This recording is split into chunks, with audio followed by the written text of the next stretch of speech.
Guruji, I think you're Guruji, muted. you're muted, Guruji. You're muted. Om Shri Gurubhyo Namaha.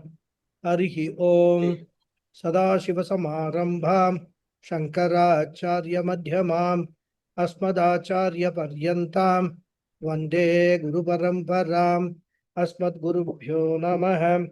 Shruti Smriti Purananam Alayam Karunalayam Namami Bhagavad Padam Shankaram Loka Shankaram Shankaram Shankaracharyam Keshavam Badarayanam Sutra Kritau Vande Bhagavantau Punah Punah Ishvaro Guru Ratmeti Murti Bheda Vibhagine Vyomavat Vyapta Dehaya Dakshinamurtaye Namah.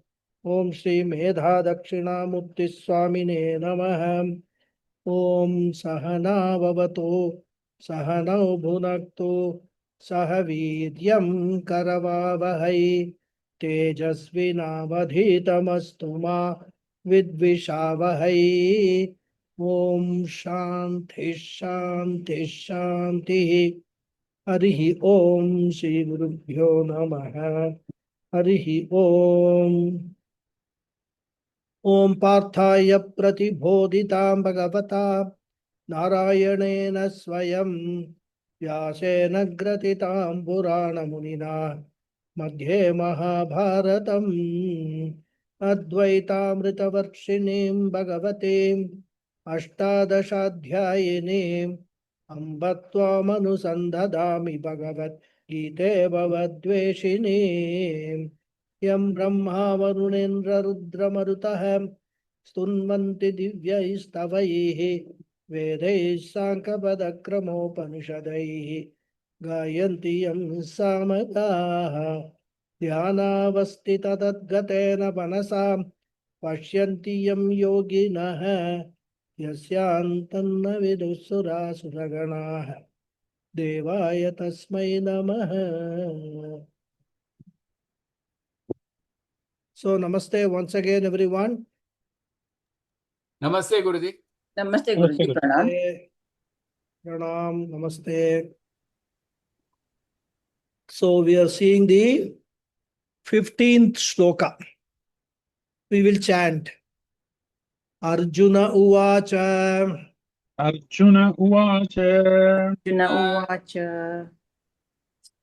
Pashyami Devams Tava Deva Dehe. Pashyami Devan Tava Deha Dehe. Sarvans Tata Bhuta Vishesha Sangan. Sarvan Bhuta Vishesha Sangha. Brahmanamisham Kamalasanastam. Brahmani Kamalasastam. Rishinscha Sarvanuragascha Divyan. Rishincha Sarva Guna Ragunascha Divyam. Okay. So we were discussing that from this shloka onwards, Arjuna is narrating what he is perceiving as Vishwarupa.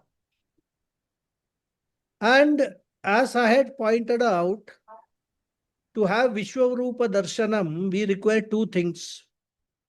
One is the physical eyes, which looks at the universe, which is the very body of the Lord. To see the universe, which is the body of the Lord, we require the physical eye. And fortunately, we are all gifted with the physical eyes, pair of eyes. But that is not enough. We require another factor also, and that is the attitude or the perspective by which I look upon this world as the very body of the Lord, which requires the Vedantic teaching that Lord is the material cause of the universe, and therefore, being the material cause, the Lord himself is manifesting as the universe. And therefore, I should not look upon the universe as mere dead matter, but I should learn to train my mind to look upon this universe as the glorious and divine body of the Lord. This inner training, born out of this scriptural study and the consequent perspective change, is the second factor required, which we call by the name Divya Chakshu. And Arjuna, being blessed by the Lord with this Divya Chakshu, although for a temporary period, he now looks at the universe with a totally different perspective. And therefore, what was previously seen as mere matter bundle revolving, is now seen as the live and vibrant body of the Lord. And when this change takes place, Arjuna goes through several emotional transformations because of this perspective change. And in the last class, I mentioned that Arjuna goes through 3 levels of inner transformation. The first one is Vismayaha, Ascharyam, or wonder in seeing the totality, which totality was all the time available. But because of my ahankara and mamakara, I never look at the totality. I only have a fragmented vision. So this fragmented vision is temporarily set aside by the grace of Krishna. And Arjuna is expressing the wonderment from verse number 15, which runs up to verse number 22. Now, towards the end of the last class, we were discussing how we should understand what is being narrated by Arjuna. Because in his description, Arjuna says that he is seeing all the devatas, the rishis who have long disappeared from the earth. He says that he sees the celestial serpents. He is able to see all the 14 lokas. Now, all such descriptions could suggest that this Divya Chakshu is something which helps us to see things which we have never seen before. It is a sort of a magic Chakshu with some mystery surrounding it. Such a view will not be acceptable to any reasonable person, especially by Vedantins, because we have discussed that all that Divya Chakshu does is to enable the person to see things with a different perspective, with a divine perspective, which he or she was seeing all along with this Laukika Chakshu. And if that be the case, then does it mean that Arjuna is actually making up all these descriptions just to please Krishna? And our answer was that no, that need not necessarily be the case. We can take it that these are all poetic description by Vyasacharya to create an impact in our minds about the all-pervasive divinity which pervades the entire cosmos. But there could be another group of people who could believe that no, Arjuna is narrating what he is actually seeing, and that he is able to see all the 14 lokas with Divya Chakshu. Divya Chakshu is something like what they call, the super telescope kind of a thing. Super telescope. The super telescopes and all can see only up to some, distant stars and all. This can see including heaven, etc. All the 14 lokas up and down. And they attribute this to Bhagavan's Maya. For Bhagavan, anything is possible. He chose to show all these things to Arjuna. So Arjuna is actually seeing all these things. And therefore, whatever Arjuna has heard of or studied in the Puranas, including all the Devas, Yakshas, and other celestials, he is able to see now.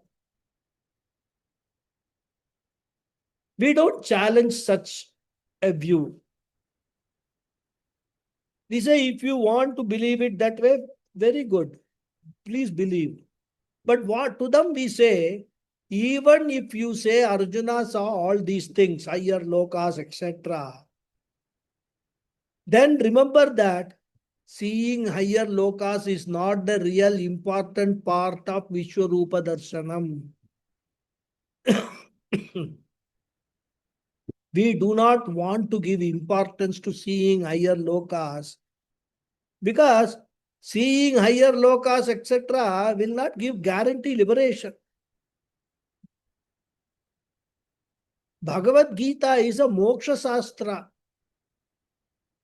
And therefore, we have to understand the teachings of whatever is said in Bhagavad Gita in the context of liberation.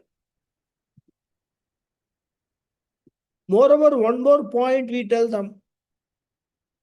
If seeing higher lokas will give liberation, then Indra, the Lord Indra, sitting in Indraloka, is seeing Swargaloka all the time. But that does not guarantee liberation to Indra. Indra is still a Mahasamsari only, all the time afraid of people doing tapas. So whenever anybody is doing tapas, Indra will to go and try to spoil their tapas. Because he feels that once the tapas succeeds, these people, they may take his place and he may be, dethroned. And therefore, what is important is to remember that even if Arjuna saw the higher lokas, we do not want to give importance to that aspect. To those who want to enjoy the mysticism involved in all these things, we wish them well and happy viewing. In fact, going through 11th chapter, we will also enjoy. After all, what is there? All the things which Arjuna is seeing or claims to be seeing is something very interesting, very entertaining.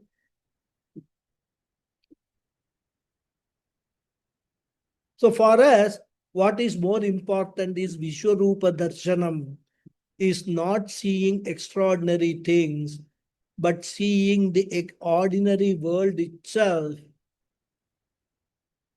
with an extraordinary perception as the Vishwarupam body of the Lord. Because what you see does not give you spiritual growth, but how you see that alone guarantees spiritual growth. And therefore, Rishimscha Sarvan Uraganscha Divyan, he saw everything as the Lord. That is to be highlighted. That is what is important. And Arjuna continues with his narration. We will read the 16th shloka. All ready? Yes, Guruji, yes. Aneka bahudara vaktra netram अनेक Aneka bahudara vaktra netram pashyami tvam sarvato nantarupam pashyami tvam sarvato nantarupam nantam na madhyam na punastvadim nantam nanantam na punastavadim Pashyami Vishweshwara Vishwarupa. Pashyami Vishweshwara Vishwarupa. So the Anvaya is Pashyami Tvam Sarvataha Ananta Rupam Aneka Bahu Udara Vaktra Netram. Pashyami na tava adim na madhyam na punaha antam he Vishwarupa Vishweshwara. Pashyami Tvam, I see you. Sarvataha, everywhere. Ananta Rupam, with countless forms. Aneka Bahu Udara Vaktra Netram. Bahu means arms, with many arms. Udara, abdomen. Vaktra, mouths. And Netram, eyes. So I see you with many arms, abdomens, mouths and eyes. Pashyami, I see. Na tava adim, neither your beginning, na madhyam, nor the middle, na punah antam, nor the end. He Vishweshwara, O Lord of the universe, Vishwarupa, O Lord with the universal form.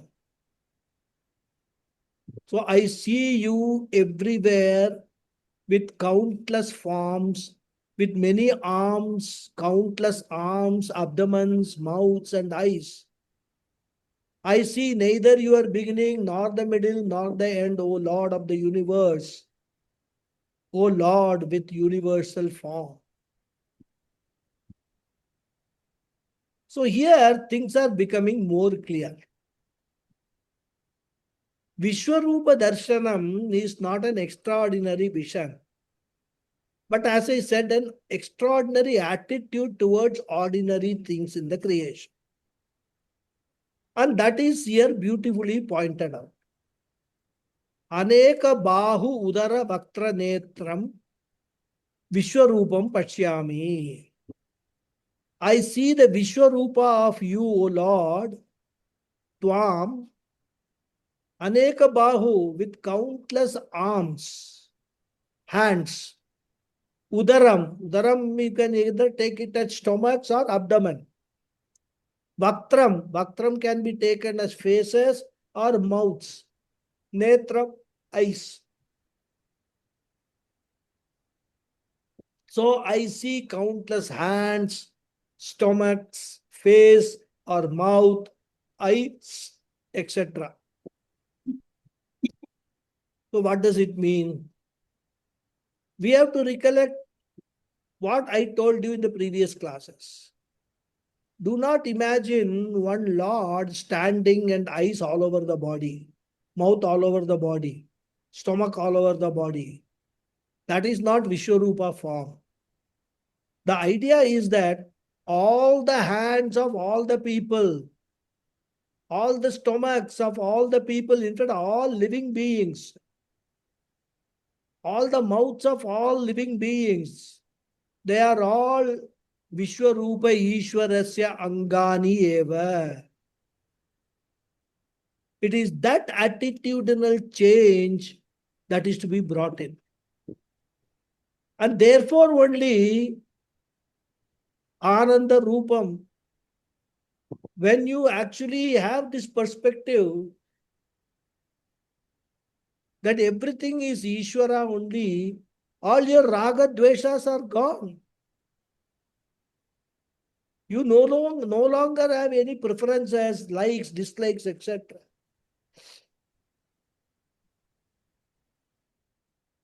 You see a dark-skinned person, you see Ishvara only in that dark skin. You see a lizard in the home, in the house. You don't have dvesha against that because you see it as Lord.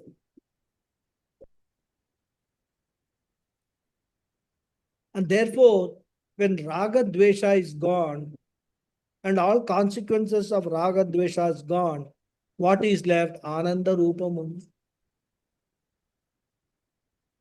Ananta Rupam eva Ananta Rupam. So, O Lord, you have limitless forms. What a wonderful creation we live in, isn't it? If you just actually look at it, they say that one thumb impression will not be the same as another. One denture or teeth alignment will not be the same as another. In fact, in forensic departments of the, this investigation agencies and all, they use all this information. Each individual is unique. And more individuals are coming into the universe. Each one of them unique. Each one of them different from each other. And each one is Vishwarupa Ishwara.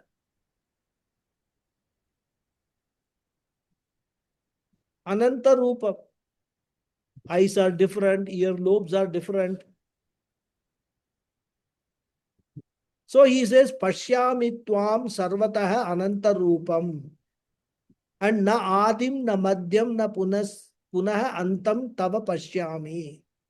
I do not see the beginning, the middle, and end of you, because the beginning, middle, or end are the beginning, middle, and end of the cosmos.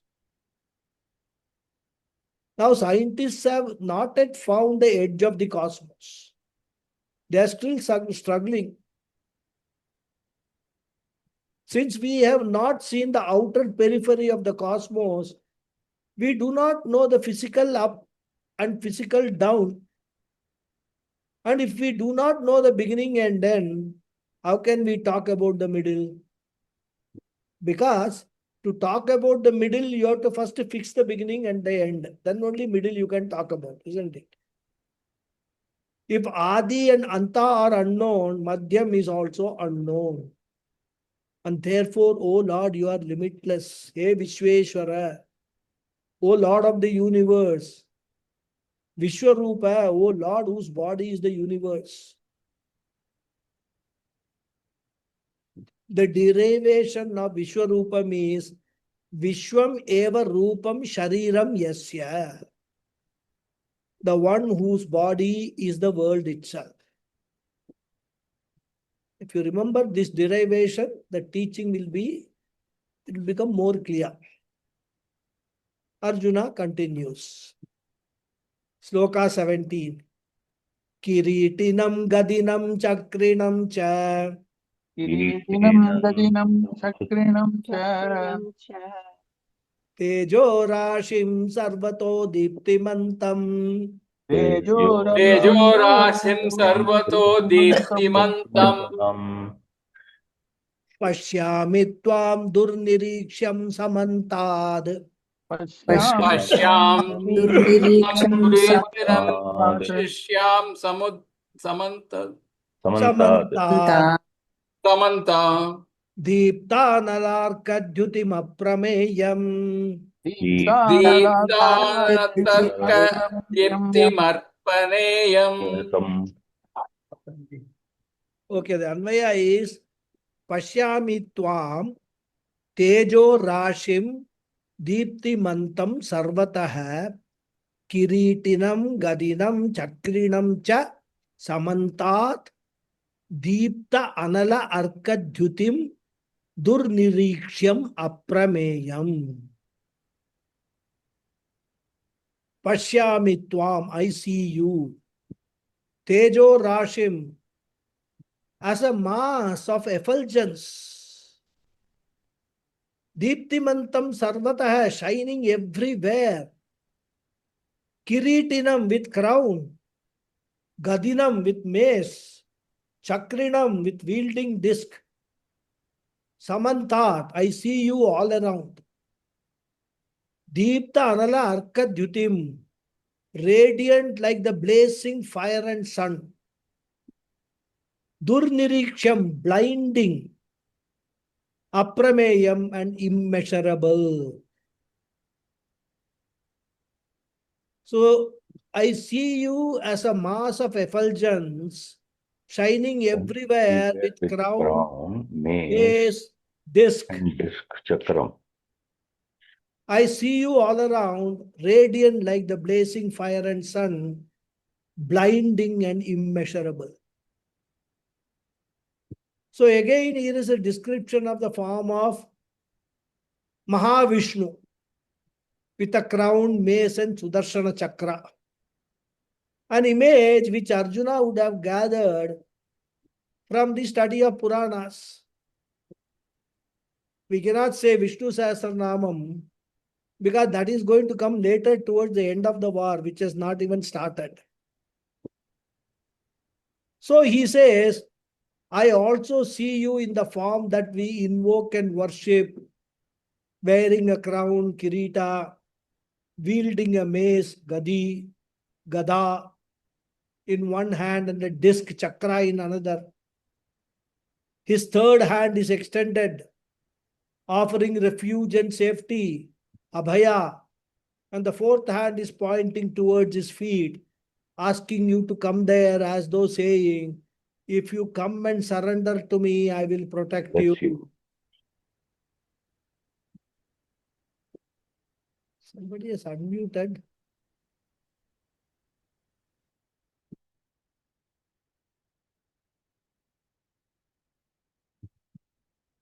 So, I will protect you. Surrender to me.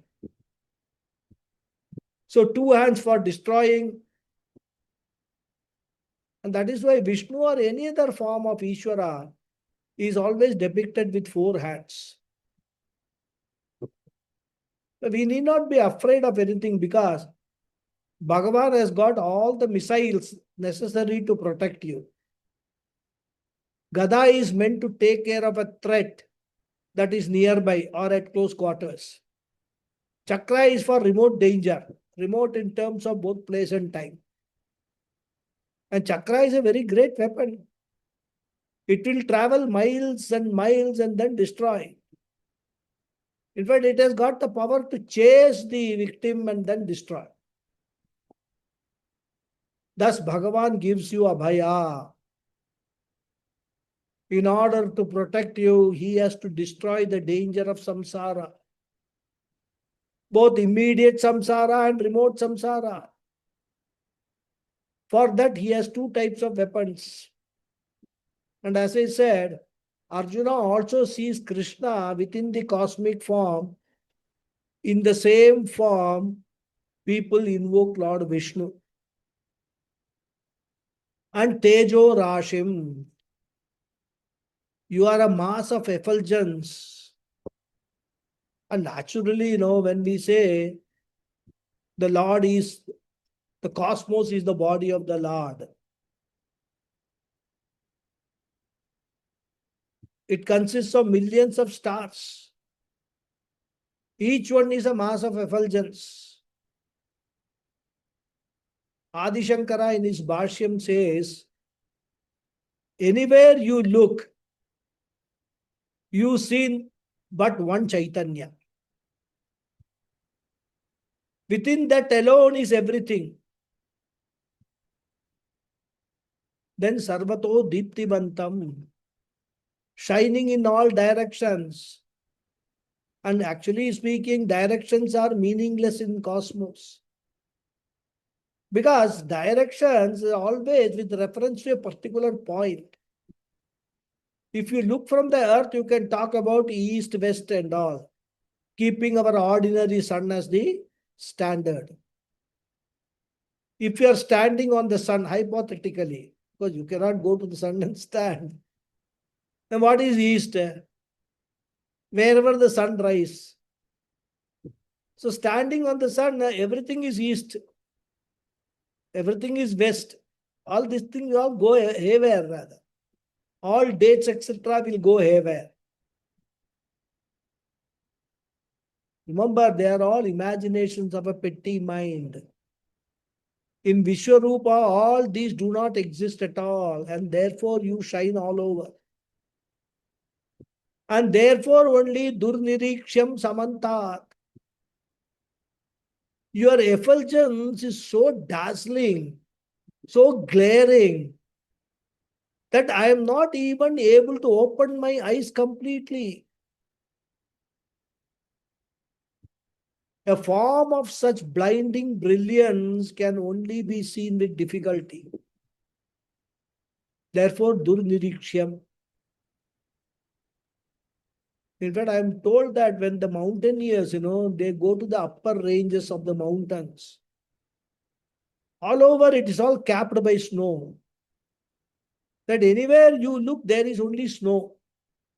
And if there is sun, the sun reflects and there is a dazzle that if you do not have special goggles, you may lose your eyesight.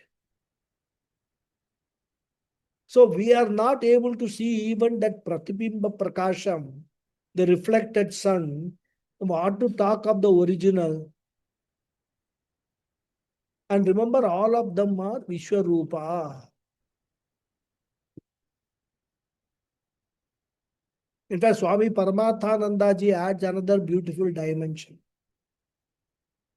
He says we have temples at Badrinath, Kedarnath, Amarnath, etc., which are very difficult to reach. But the route is a mixture of scenic beauty and treacherous narrow paths. Traveling to such pilgrimage centers to have a darshan of that deity is a very arduous but an enjoyable task. And he says that the deities have been installed in such remote and unreachable places only for developing the attitude of Vishwarupa Darshanam.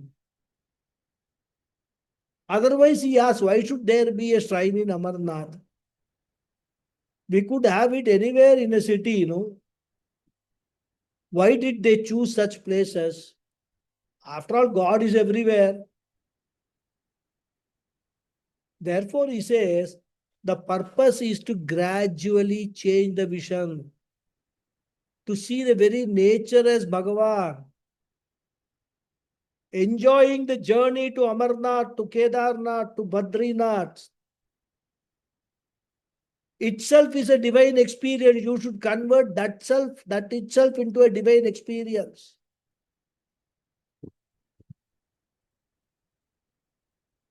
You must convert that into everything that you are seeing on the way is only Ishvara.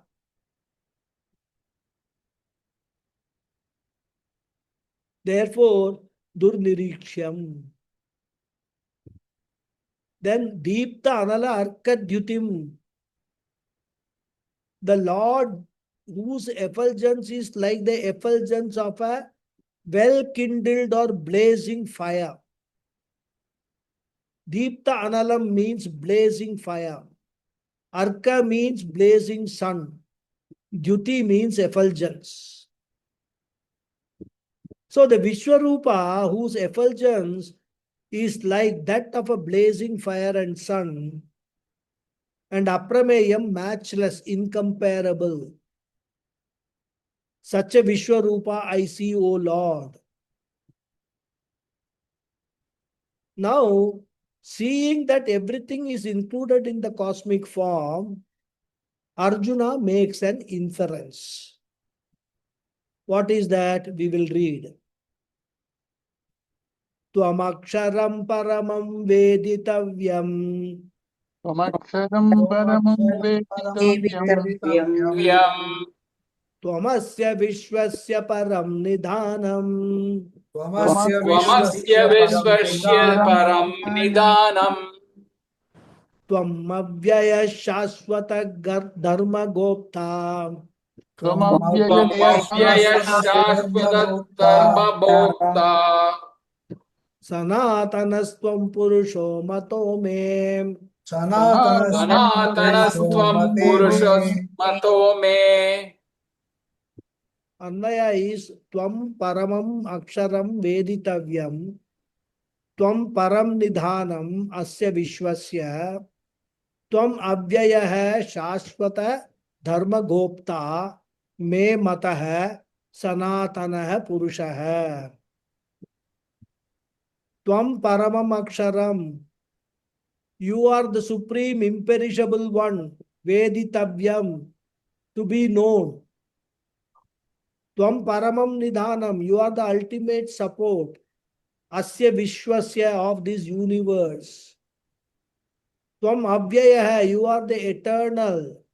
Shashvata dharma gopta, protector of the eternal dharma.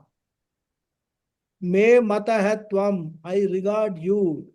Sanatanaha purushaha, as the eternal Purusha. So you are the supreme imperishable one to be known. You are the ultimate support of this universe. You are the external protector of the eternal Dharma, and I regard you as the eternal Purusha. Now we see that Arjuna's reverence for the Lord is gradually increasing. It is not that Krishna's divinity is increasing, but Arjuna's appreciation of the Lord's divinity is gradually increasing. Seeing everything within the cosmic form of Krishna, Arjuna understands him to be the cause of everything, Jagat Karana, which is Param Brahma.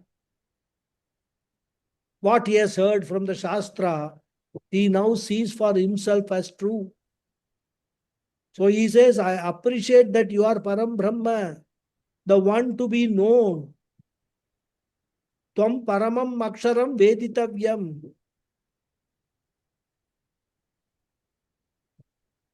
So, as Mundaka Upanishad students can recall, Shruti says there are two types of knowledge. One is para, another is apara. Dve vidye veditavye paracha aparacha. Mundaka Upanishad we saw. Paravidya is the knowledge which has its subject matter Akshara Brahma, the changeless Brahman. And that is to be understood through the pramana of all the Vedas. Sarvaihi Vedaihi, as oneself. It is possible to infer this form, the vision of this cosmic form. Every form is seen here and nothing is omitted. And Arjuna understands that Krishna is Jagat Karanam, the cause of the world. And therefore he says, Tvam Paramam Aksharam. I appreciate that you are the Param Brahma, the one to be known. Veditavyam, by every seeker. So here, Arjuna glorifies the Lord. He says, Oh Lord, you are the imperishable God, the eternal God, both from the standpoint of Saguna as well as Nirguna. Saguna Ishvara is eternal because remember, creation is always there, either in manifest form or in unmanifest form. During Pralaya, it is unmanifest. During Srishti, it is manifest. And therefore, even when Vishwarupa Ishvara eternally exists in Abhyakta or Vyakta Rupa, and therefore Vishwarupa is eternal. Of course, Nirgunam Brahman is also eternal. And that's why we say Aksharam.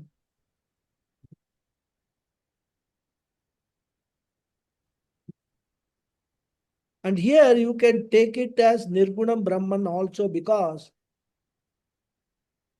the adjective Paramam is used by Arjuna. You are the highest eternal principle, which is Nirgunam Brahman. And Veditavyam, which is to be known by all. Upanishad says, Sa Atma Sa Vigyeya. So when we say Veditavyam, one should come to Nirgunam also. Therefore, you are the Turiyam Brahma, Nyayam Brahma, Nirgunam Brahma, and also Sagunam Brahma, which is to be known by all. And then he says, Tvamasya Vishwasya Param Nidhanam. Nidhanam is that in which something is placed or has its basis. For example, the axle in a wheel is the Nidhanam for the spokes of the wheel. So here Arjuna recognizes Lord Krishna as the Nidhana of everything, that wherein everything is placed. So he says, I understand that you are the ultimate basis of everything. Param Nidhanam, the Adhishtanam, the ultimate basis, means the ultimate cause. You are the ultimate substratum of the entire creation. Vishwadharam Gagana Sadrisham Meghavarnam Shubhangam Sarvadharam Sarvadharam. So the derivation of the word Nidhanam is Nidhiyate Asmin Yasya. The support on which everything rests is called Nidhanam. Param means ultimate, ultimate support. Now, why does Arjuna add the adjective Param, ultimate support? Is it not enough if he had just said support, Nidhanam? Because we have to understand there are two types of supports. One is a relative support and another is a ultimate support. For example, when I keep a book on a desk, the desk becomes the support of the book. It is a relative support. But the desk itself is supported by something else, the floor. Now, in this context, we can say the floor is the ultimate support. But is that true? That is also no. Because the floor itself is supported by something else. And therefore, relative support is a support which itself is supported by something else. And what is the definition of the ultimate support? Ultimate support is that which supports everything and which itself is not supported by anything. And according to Vedanta, Akasha, the space, is supporting everything. But Vedanta says even space is not the ultimate support because the space itself is supported by Chaitanyam. All these are all topics for discussion in a Upanishad class. Anyway, I will stop here. If I go into that, then the whole class will change. It will go away from Bhagavad Gita. It will become a Vedanta class. And we will drift away from enjoying the Vishwarupa Ishvara along with Arjuna. So, Param Nidhanam. Then he says, Tvam Avyayaha. You are inexhaustible and unchangeable and unaffected by the onslaught of time. So, Avyayaha means Kalatitaha. O Lord, you are the decayless or changeless reality or Brahman. Vyaya Rahita, Vyaya Rahita, without decay and death. So from here we learn that Arjuna is now no longer looking upon Krishna as a personal God with a body. That body has got asti, jayate, vardate, viparinamate, apakshiyate and all. They are all called vyaya. The Shad Vikaras are called vyaya. And therefore he says you are a changeless reality. So we can see that in all this, actually Arjuna is describing Nirguna Brahma only. Even though what he is seeing is Saguna Vishwarupa. But His description is Nirguna Brahma. Now a question may come. We have not yet completed, we are only in the 11th chapter. We have not come to the last Shatkam. How does Arjuna know Nirgunam Brahma?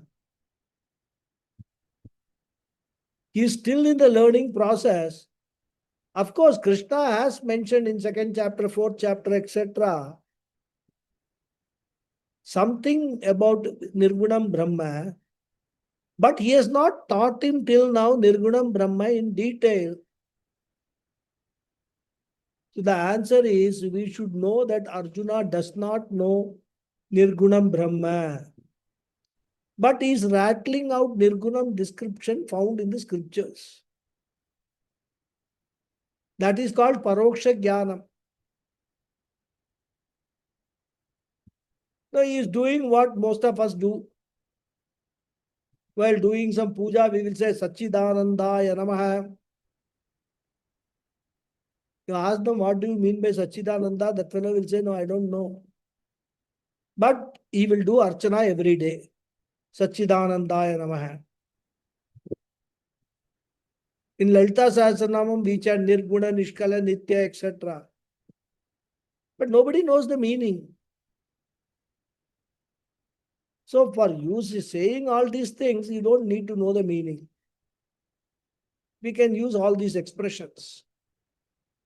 Similarly, Arjuna is using the expression even though he is still in the process of learning only. So, Tvam Avyayaha. And he makes another inference and says, you are the protector of the eternal laws. Shashvata Dharma Gopta. You are the one who maintains harmony in the creation. The whole creation is governed by a set of physical as well as moral laws. And Lord is maintaining the universe through the physical and moral laws.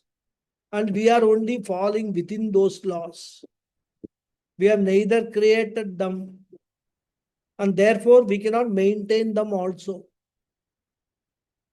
For example, the gravitational law we have not created, but we are all subject to gravitational law. And since I am not the creator, I cannot be the maintainer also. The creator alone has to be the maintainer. Therefore, you are Dharma Gopta. Gopta means the one who maintains. And these laws of the universe are Shashvatam, eternal laws. Sanatanam, which are natural, which will not be generally disturbed. And if at all these laws are disturbed, there is only one cause which disturbs them. And we all know the disturbing fact. The human being. Wherever the human beings enter, they violate the harmony. Let them enter the ocean will be polluted and destroyed. Let them enter the sky, ozone holes, etc., they will create and destroy. Let them enter the forest, they will destroy both flora and fauna.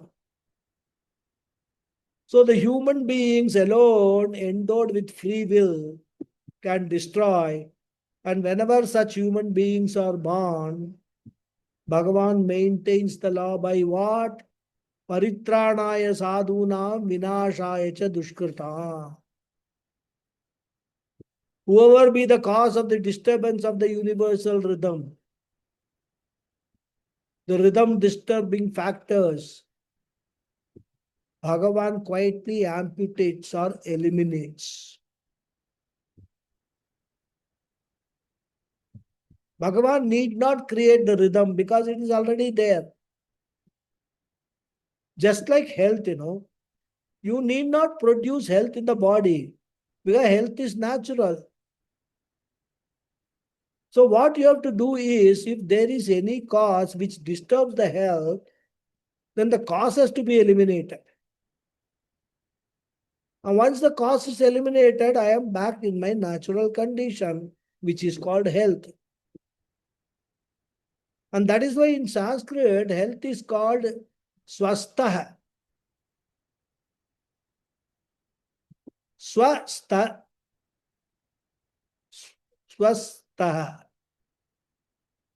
Swasmin swarupe tishtati iti swastha. Tasya bhavah swastasta. Swastata. Swastata. Swastata. Therefore, Bhagavan takes avatara. We have discussed avatara in the 4th chapter. What is the principle of avatara? We have got an inbuilt system in our body. Whenever there is a disturbance, immediately that force emerges. Like if something enters my nostril, some impurity, some toxin, immediately health principle takes the avataram. And avatara is called sneezing avatara. Just now I had sneezing. If something poisonous enters my stomach, immediately what is activated? Purging avatara. If something enters my eyes, ashru, tears avatara emerges. These are all inbuilt in the system that do not come normally under usual circumstances. But whenever there is a threat to the health that comes, they emerge. Similarly, Bhagavan is the total order, total harmony, total rhythm, total health of the universe. Whenever human beings become toxin to the universe, Bhagavan comes as a sneezing avatara or tears avatara, purging avatara, finishes them off. And therefore he is called Shashvata Dharma Gopta. As I said, Gopta means protector. Dharma means the cosmic rhythm, the cosmic harmony. Shashvata, eternal. Eternal is adjective to Dharma also. Eternal is adjective to the Lord also. So you are the eternal God who protects the eternal Dharma. And therefore, Sanatanaha, you are there, ever present. Tvam Sanatanaha Purusha iti me mataha. Sanatana Purusha means the all-pervading one, being the universal form. You are everywhere because the very Akasha is seen as the body of the Lord. Space is everywhere. There is no place where space is not there. In fact, only because space is there, we call it a place, isn't it? Since Akasha is the very body of the Lord, there is no place without God. Godless place is not there. And that is why one Nastika wrote, God is nowhere. No, W-H-E-R-E, where. God is nowhere. Then what another person did, Astika, made one small change in the sentence.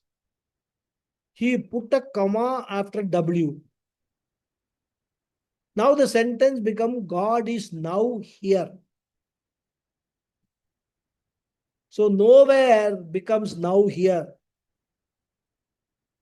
So Sanatana Purusha iti me mataha, this is my understanding. This is what I infer on the basis of my perception of the cosmic form, says Arjuna. And he continues with his description of the cosmic form. We will read Shloka 19.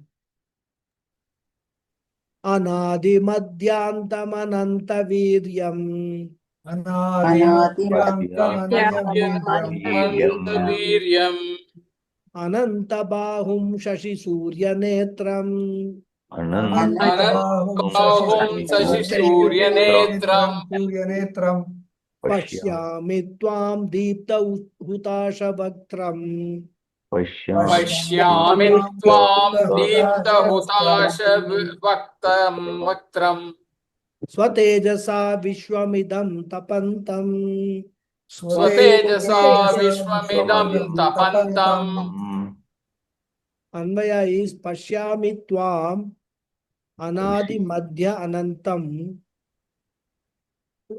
sorry अनादि मध्य अंतम अनंत वीर्यम अनंत बाहुम शशि सूर्य नेत्रम दीप्त उताश वक्त्रम तपंतम इदम विश्वम स्वतेजसा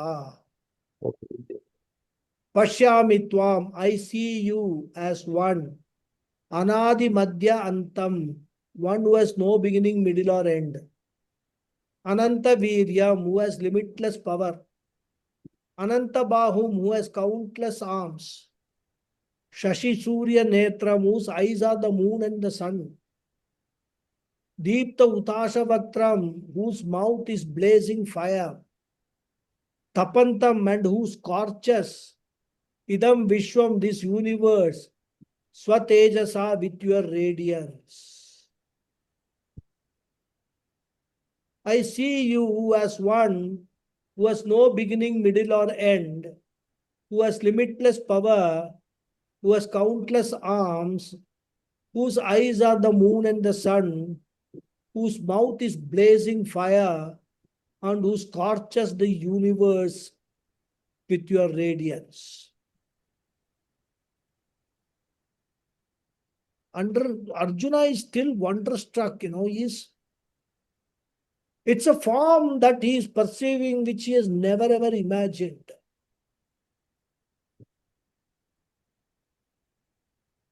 So many times it happens, isn't it?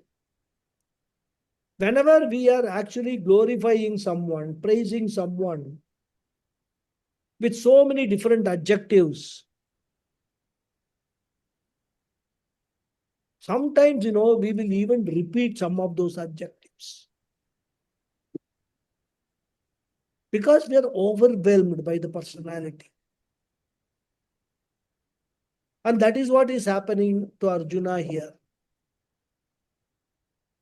Some of these things which he has already stated earlier, but again he is seeing in a different context, he is stating the same thing again.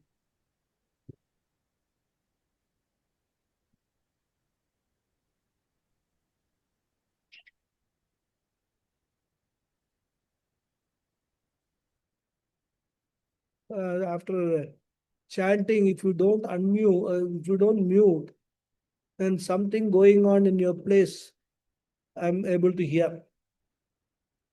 So he says, Anadi Madhya Antam.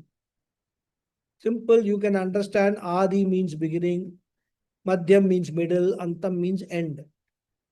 So Anadi Madhya Anantam means without beginning, middle, or end. Adi Madhyanta Rahitam.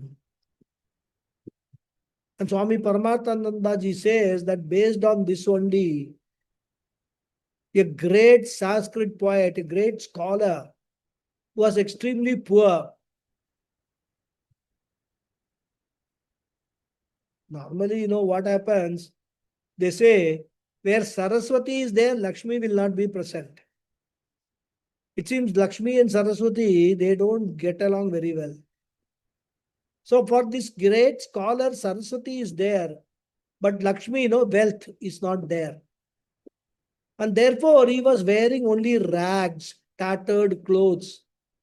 And being a poet, he can put everything in verse form.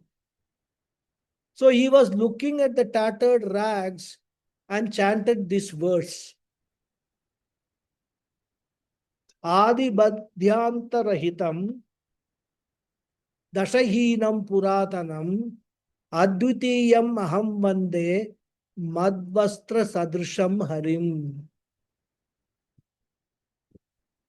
I offer my prostrations to the Lord, who is comparable to my clothes, tattered clothes. And how does the compare with the cloth and the Lord? He says, Adi Madhyantara Hitam, being tattered rags, you cannot find out which is the beginning, middle, or end. Dashahinam. The word Dasha has got two meanings. One is the end of the cloth, that is also called a Dasha, and various conditions like old age, disease, etc. Also we call it Dasha. Even, astrologically, the Shani Dasha, Rahu Dasha and all. So this poet says, my cloth is also Dashahinam. Everything is torn. I can't see the end of the cloth. And the Lord is Dashahinam. He does not have any Dasha. Shani Dasha, Rahu Dasha and all. So you are also Dashahinam, O Lord. And my dress is also Dashahinam. And Puratanam, my dress is very old, the most ancient one. And O Lord, you are also Puratanaha. Then Advitiyam, matchless. You are also matchless. You can never find a cloth like mine. Advitiyam aham vande madvasta sadrisham harim. I prostrate to the Lord. I do namaskara to that Lord who is like my vastram. A beautiful, sort of an intellectual entertainment, just an aside. Because the Swami Paramatmananda quotes this, and when I was going through his notes, I liked this. So I thought I will share it with you. Okay. More we will see in the next class. Om Purnamadav Purnamidam Purnat Purnamudachyate Purnasya Purnamadhaya Purnameva Vasishyate Om Shanti Shanti Shanti Harihi Om Shri Gurubhyo Namaha Harihi Om. Dhanyavadaha. Thank you very much, everyone. Thank you very much, Guruji. Namaskaram. धन्यवादः गुरुजी. Namaskaram. Sorry, I Namaskaram. was late. Namaskaram. Yeah, I noticed that. Thank you. Hari Om. Thank you, Guruji. Hari Om. Hari Om. Namaskaram. Hari Om. Hari Om. Hari Om. Very much. Hari Om. Yes, Ramuji. In the context of Sudarshan Chakra, uses remote attack. So today's conditions, today's context, it is the heat-seeking drones, Yes. which Iran uses, which are B2 drones, B2 drones, or Drones, even B2 missiles also we can say. missiles, heat-seeking missiles of Yeah. Iran, Yeah. and which India also used in the Sindoor operations. Yes. Banked by what you call mine busters. Yeah, mine busters. Yeah. So in that context, today morning I posted something on the FB comparing the mine buster. Oh, okay. See that. I'll see that. Okay. I'll see that. Thank you, ma'am. Hari Om. But Hari Om. Thank you. Sudarshan Chakra, it causes destruction and returns to him, no? Yes, yes. I mean, some detail, it will not be exactly the same. Okay. Because that also the time may come that when the missiles are gone, they destroy and come back also. Yeah, no, we have got what are called boomerangs. Boomerang kind of, yes. So you are an army person, you are from the forces, so you know more about arms and things like that. So we may have that. Like for example, now spaceship and all that now, they can actually come back in the Yes. spaceship and they can reuse it rather. Correct. So similarly, time may come when all these Sudarshan Chakra may be manufactured. They will find a technology for that. Absolutely. It's not there, no space refilling and all these things. Yeah, so many things. So much development is taking place. Space docks and all. Yeah. Docking in the space, everything. There are space labs are there. They go and dock, do research, that's true. and return safely. All that is there.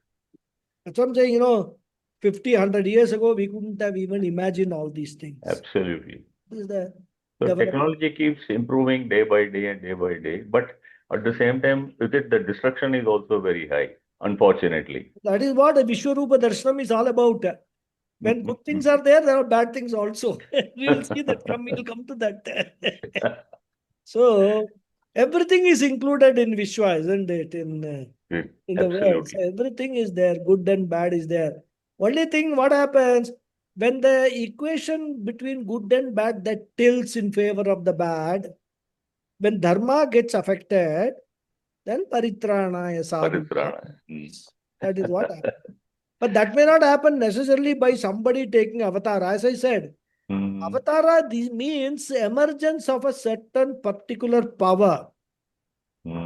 Like tsunami can happen, earthquakes Yes, are happening, right? yes, yes. They are all cosmic powers, powers of the cosmos, which emerge to correct a situation.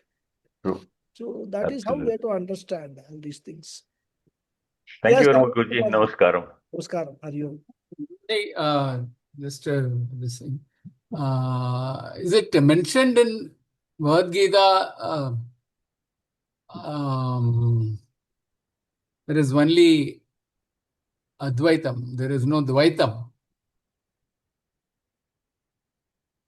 It is not, doesn't say there is no Dvaitam. In fact, nobody says there is no Dvaitam.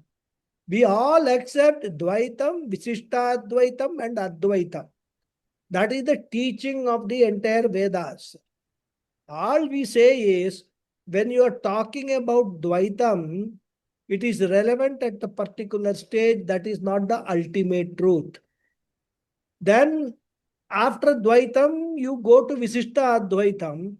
We say that is also true, but that is not the ultimate truth. The ultimate truth is Advaitam only. So we are not saying others are not wrong. Others are wrong. What we are saying is there are different stages. Ultimate, what Upanishad says, Veda Antam says is Advaitam is the absolute Okay. truth. That is what it Oh, says. that is mentioned in the Vedas, Upanishads. That is Yeah, it is mentioned. mentioned in the Upanishads, yes. Because Veda's Purva Bhaga is all about Dvaitam. Okay. Then from the Vedas Purva Bhaga, what happened? This Veda Anta Bhaga starts after the Purva Bhaga finishes. Now Visishta Advaitins came in and they did not want to say the Purva Bhaga is wrong. They do not want to say Anta Bhaga is wrong. So they bought a bridge in between. So that is how Visishta Advaitam. They say, no, it is true, all this is there, but the ultimate thing which Vedanta say, we don't accept. So we accept that, after death only moksha is possible, that we have to go to Vaikuntham and then we have to, merge with the Lord. That is what they brought in a intermediary concept in Visishta Advaita. So then when you come to Upanishads, it talks only Advaitam is the only reality. Oh. That is the beginning was Advaitam, and that Advaitam continues. And whatever you see, you experience, etc., they are all just appearances, mithya. That is what is the conclusion of the Upanishads. So that is how we Thank have you. to understand all this. Okay. Thank you, Guru. Hari Om. Hari Om. Any other comment? Nothing is there, then we can close the class. Okay, Hari Om. Thank you very much. See you next week.